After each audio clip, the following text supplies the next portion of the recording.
Moving right along, we are asked to simplify the following expression. It states x minus 1 in brackets all multiplied by x to the power 8 plus x to the power 7, and then you go all the way down to 1 without multiplying out the terms. So if we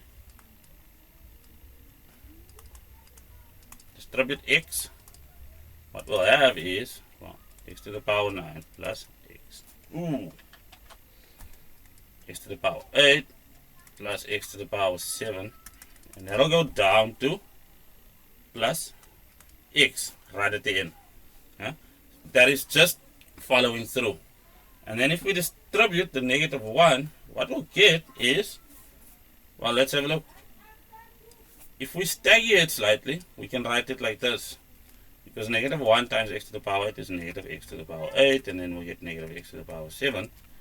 And then obviously we'll have a negative x somewhere. And finally a minus 1.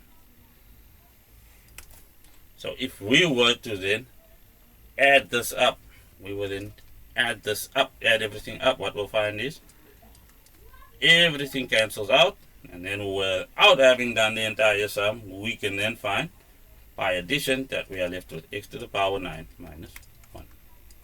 Right.